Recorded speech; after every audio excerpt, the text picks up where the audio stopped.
This 2-hour block of Revise Wise programmes is about science.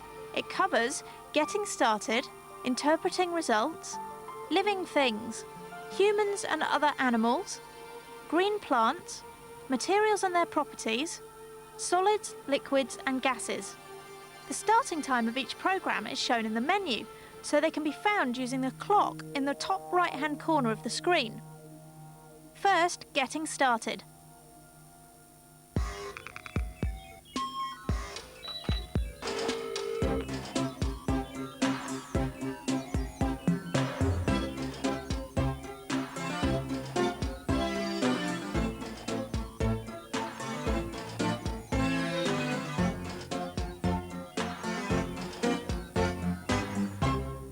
Hello, I'm here to help our puzzling pupil and you to make the most of what you know when you come to do your Key Stage 2 science tests.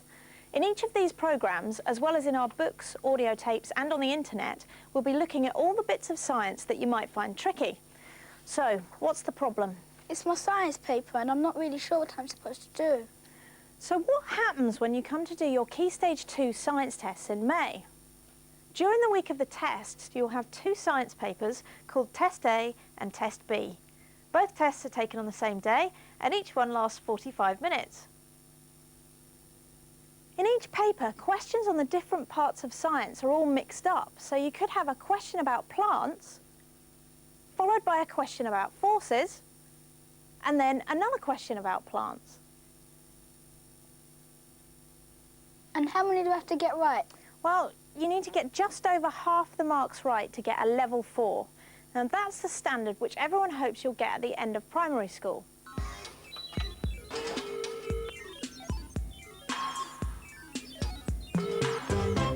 Now let's have a look at the different kinds of questions you might be asked. Which 2 of the following can children catch from other people? Tick 2 boxes. Chickenpox, flu, toothache, broken arm. So what do I do here? When questions like this, you just tick boxes with the right answers by them. OK, I can do that. It's chickenpox and flu. And it tells you here that you get 1 mark for that. Now, some questions need a 1-word answer. A teacher put a thermometer into the water. Use 1 word to complete this sentence. The thermometer measures the water in degrees Celsius. Oh, I know, I can do this. It's temperature. And remember, you don't lose marks for spelling in the science test. In other questions, you have to write a whole sentence. The children measured the length of a stick's shadow at different times on a day in summer. At 9 o'clock in the morning, the sun is shining. Explain how the shadow of the stick is formed. Oh, I know, the stick blocks the light. OK, so that's what you write down. The stick blocks the light from the sun.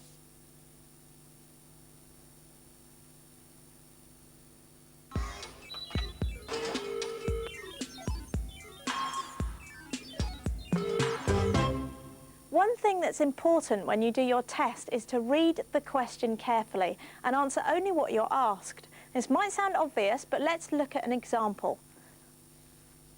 This question has a picture of someone feeling their pulse. Oh, I know this. We measured our pulse in class when we learned about the heart, so the heart pumps the blood around the body. Now, what did I just say? That I should read the question carefully. Exactly. Now, look at what the question actually asked. What is pulse rate a measure of? So you don't have to say how the heart works, but what the pulse rate measures. So what should the answer be? That the pulse rate measures a person's heart rate. That's right.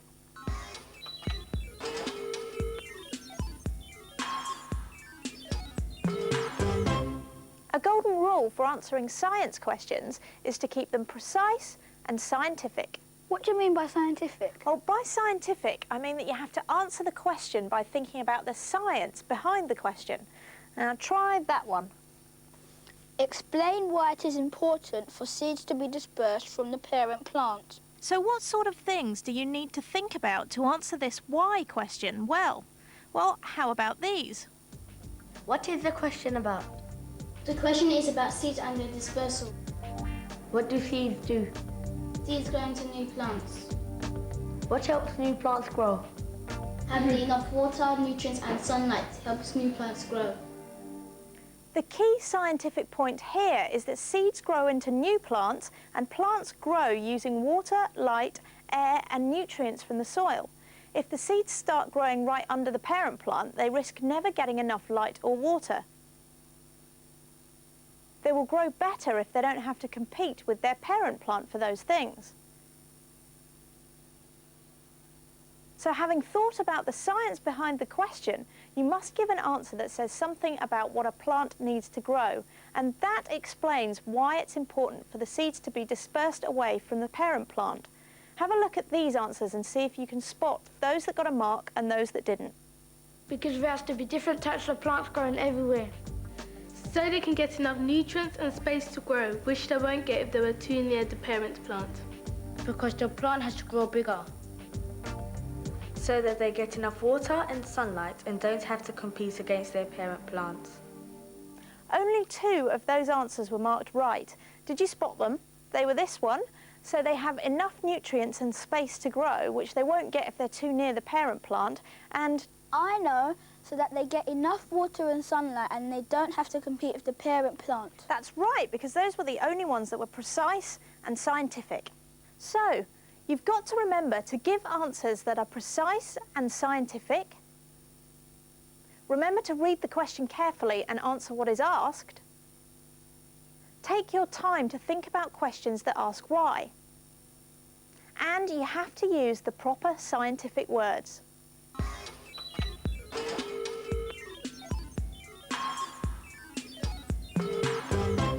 Using proper scientific words helps you answer the question accurately. Using other words can sometimes make you lose marks. Look at this, for example. There was a puddle in the playground. During the morning, the puddle became smaller. No water soaked into the playground. Explain what happened to the water. Well, it just disappeared. By using the word disappeared, you're not really explaining what happened.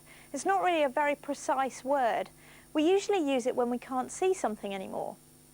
What actually happened was that the liquid water became water vapour. That's water in the form of a gas and went into the air. But isn't there an easier way of saying that? When a liquid turns into a gas, we can say that the liquid has evaporated. That's right, that's exactly the right word. It's the short, precise and scientific answer, and you get all the marks for it. Using the right word is very important in science. It's the only way to describe exactly what is happening.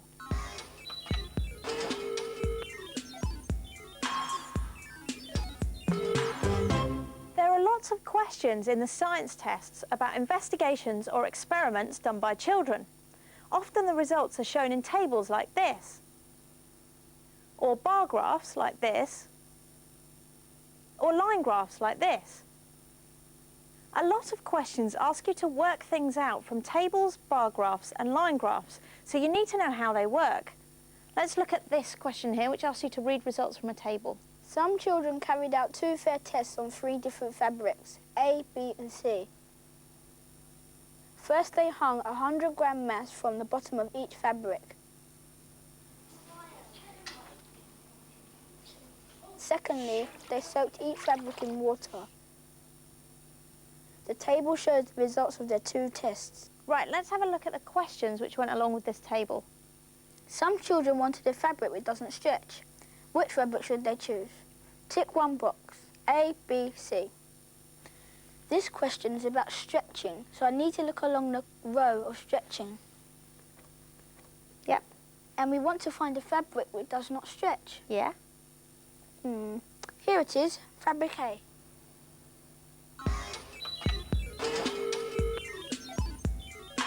The next way of presenting results is the bar graph. Let's watch some pupils making a bar graph using this table. First, the axis.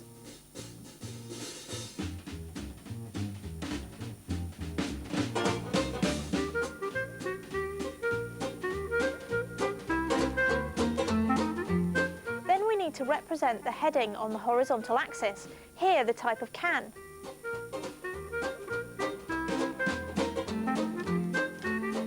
Then the columns. Making sure that they're the right height.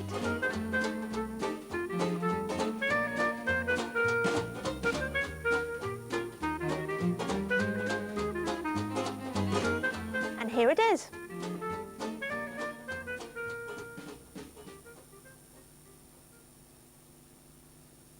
It's important to check the scale on any graph before you answer questions. See how on this scale the numbers go up in 50s? But in this one, the numbers go up in ones. Now, what question went with this bar graph? What was the reading on the force meter when the cup was hung from it? 4 newtons.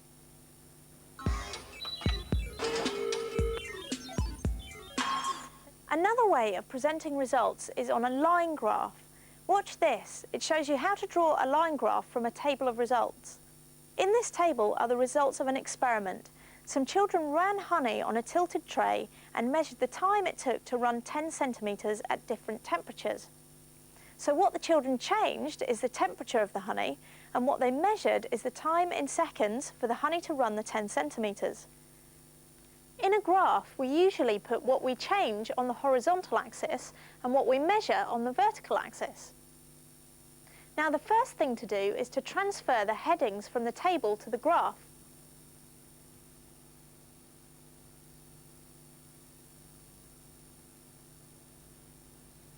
Next, we need to put the scale on the horizontal axis. It needs to go up to 60.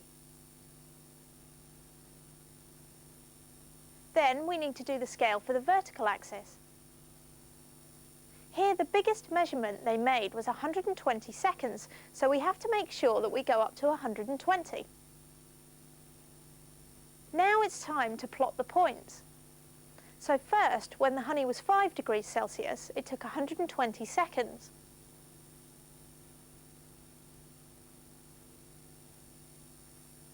When it was 15 degrees Celsius, it took 80 seconds.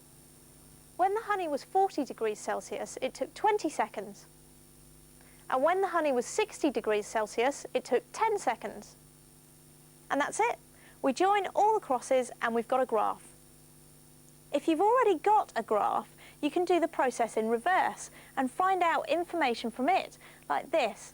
How long does it take the honey at 40 degrees Celsius to run 10 centimetres? So that's 20 seconds.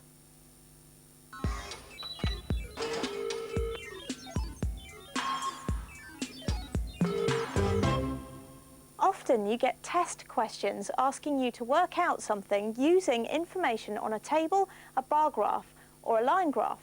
It's a good idea to look at the pattern in the results and try to work out the story the graph is telling you. Look at this question about ice and water.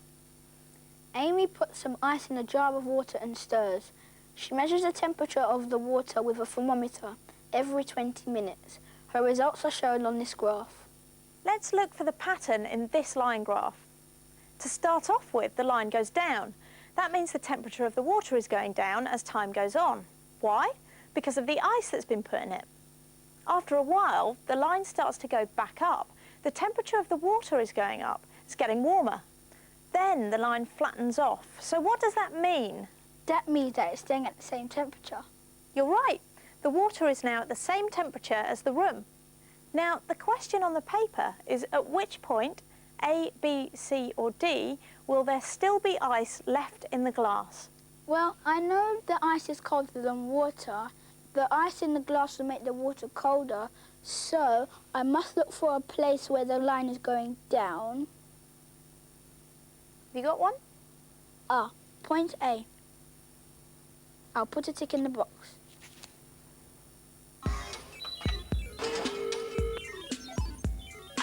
Well, that's the end of our unit about getting started on the science test. So let's check what we've done.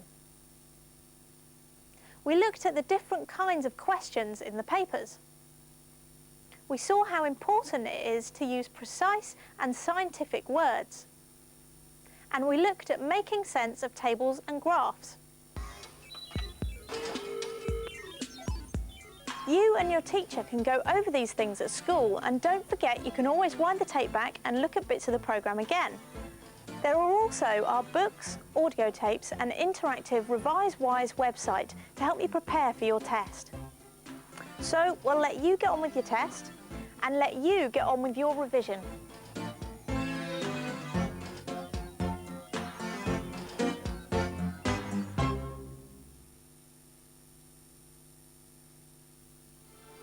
The next programme is about interpreting results.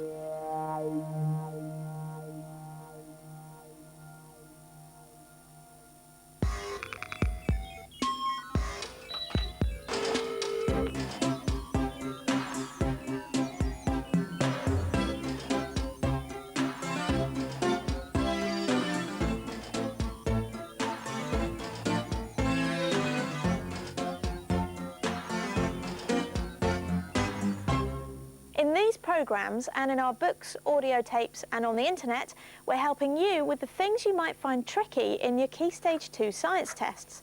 This time it's interpreting results. Here's a question with a table of results.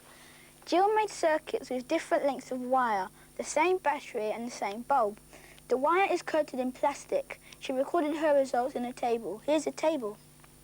Length of wire, 40 metres, no light, 30 metres, dim glow, 20 metres, faint light, 10 metres, bright light, and 1 metre, very bright light.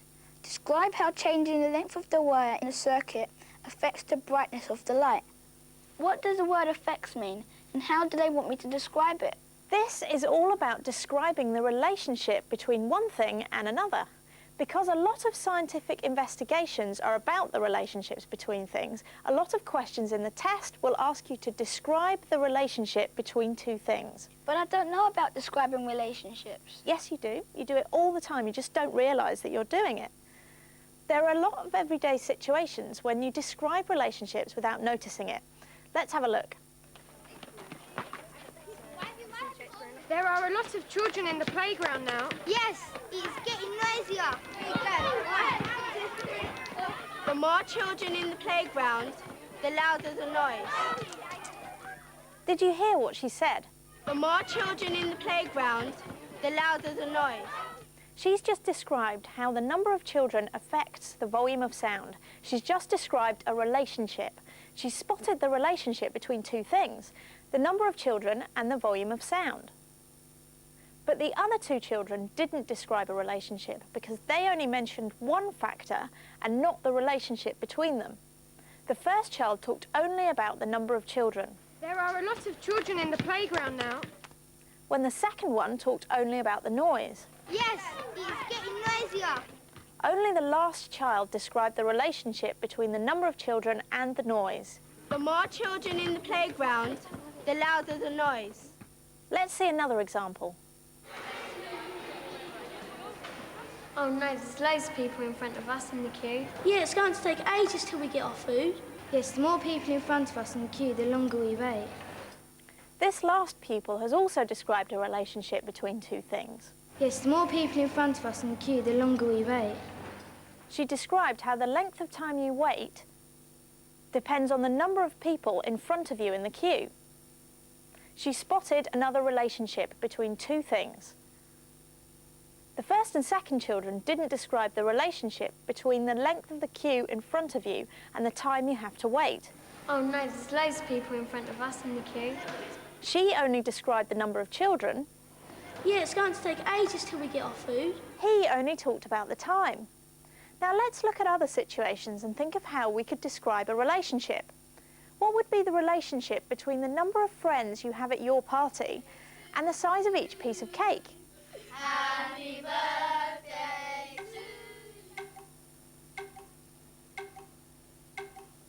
you. The more friends you have at your party, the smaller the piece of cake you get. Excellent. How about the relationship between the amount of traffic and the time it takes to go somewhere?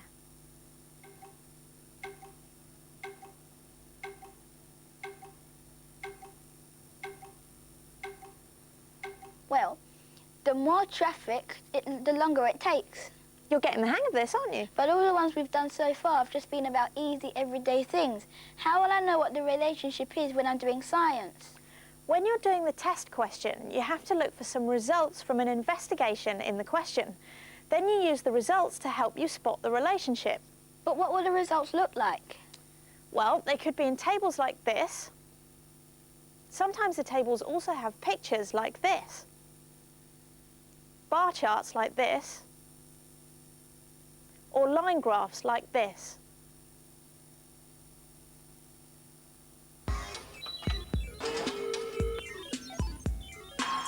A line graph tells you a story about what's happening.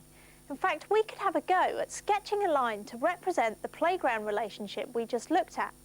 When the children were spilling onto the playground, one of the factors we were interested in was the number of children. That's going to go on the horizontal axis, this bottom line on our graph.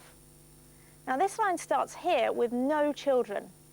The more the number of children increases, the further you go along the line.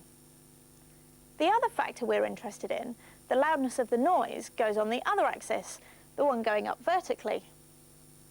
This axis shows no noise here, but the louder the noise gets, the higher up on the line you go.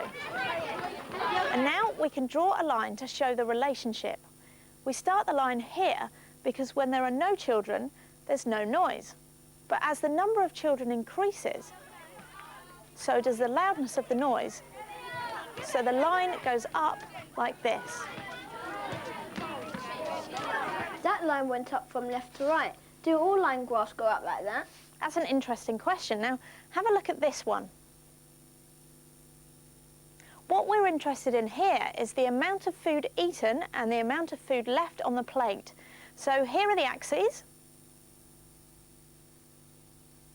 When no food has been eaten, there's lots of food on the plate. So this time the line starts here.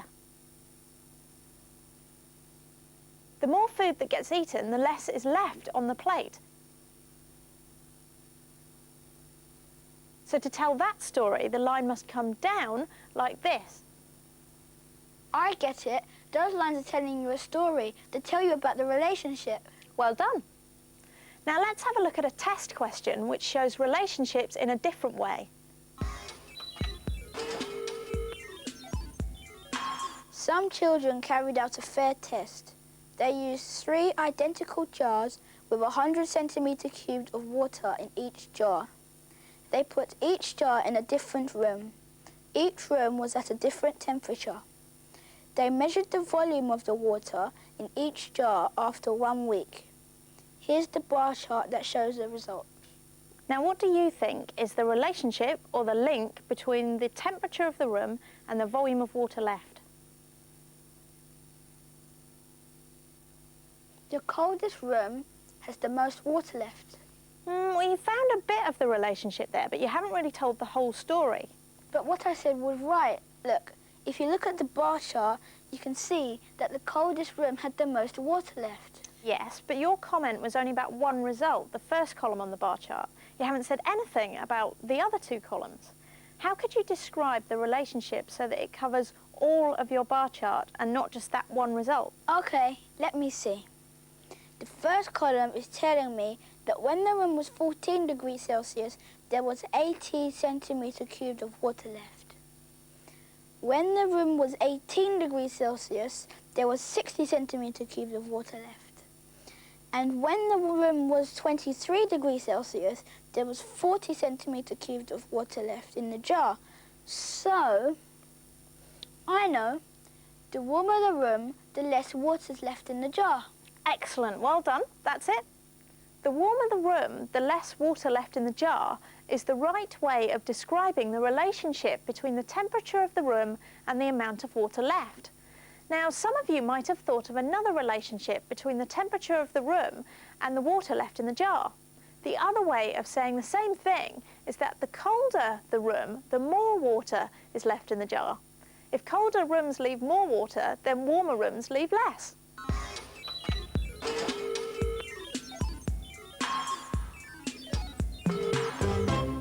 Now, I understand what describing a relationship is, but how do I know when they want me to do it? Well, that's very simple.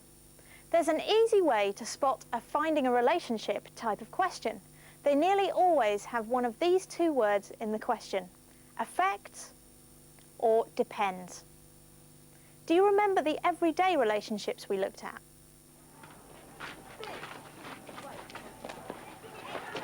The more children in the playground, the louder the noise. If someone wanted to ask you to describe that relationship, they would probably say something like this: describe how the number of children in the playground affects the volume of noise. And you would reply?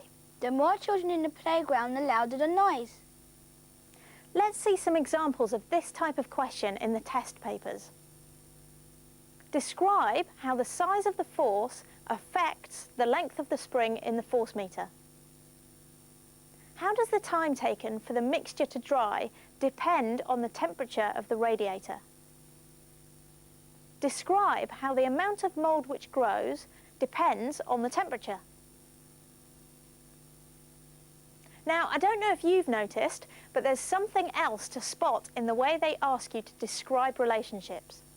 They give you the two things you have to relate together in their sentence. Look at this one. Describe how the amount of mould which grows depends on the temperature. They want you to describe the relationship between the amount of mould and the temperature. And in this one, describe how the size of the force affects the length of the spring in the force meter. They want you to find a relationship between the size of the force and the length of the spring. You see, in fact, they give you all the help they can for you to do your best. Yeah, you're right. In fact, I think I've noticed something else about how I should answer. I shouldn't use words like most or best or words that end in est. Instead, I should use words like more or words that end in er. Okay, I think you're right, but tell me a bit more. Well, I shouldn't say when there are most children in the playground, the noise is loudest. Instead, I should say the more children in the playground, the louder the noise. Well, I think you've got it. Now, I bet you can do that question in your test with no problem at all now. Well, I'll try. Describe how changing the length of the wire in the circuit affects the brightness of the light. Right, it's got that word affects in it, so I know it's asking me to describe a relationship. Now, a relationship needs two things. Let's see if I can spot the two things it's asking me to relate together. Right, it's the length of the wire and the brightness of the light. And is there some evidence to help you work it out? Yep, there's a table just above it. Now, the length of the wire goes from 40 meters down to 1 meter. And the brightness of the light goes from no light at all to very bright light. So, the relationship is, the shorter the wire, the brighter the light. Done it. Well, hang on. Haven't you forgotten something important? What? You need to write the answer down or nobody knows you've done it. Right.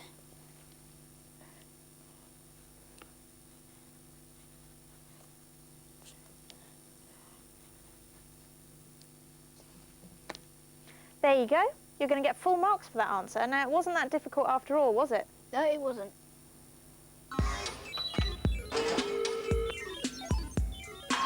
That's the end of our programme about interpreting results in science test questions.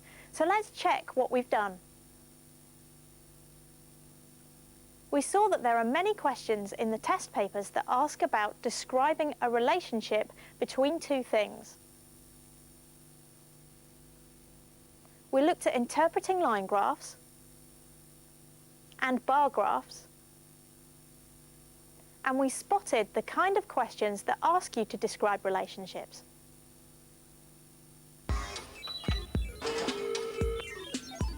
You and your teacher can go over these things at school, and don't forget you can always wind the tape back and look at bits of the programme again. There are also our books, audio tapes and interactive Revise Wise website to help you prepare for your test. So, we'll let you get on with your test and we'll let you get on with your revision.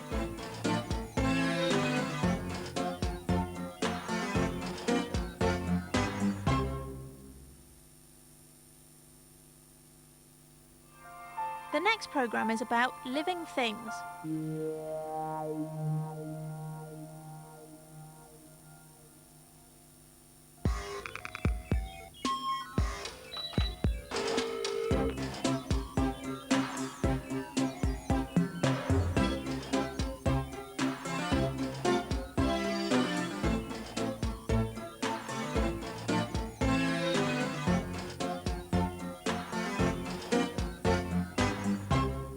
In these programmes and in our books, audio tapes and on the internet, we're helping you with your Key Stage 2 science tests. In the test papers, questions on the different parts of science are all mixed up, so you could have a question about plants, followed by a question about forces, and then one about materials. But in each of these programmes, we're going to concentrate on one part of science at a time. So let's make a start with living things in their environment.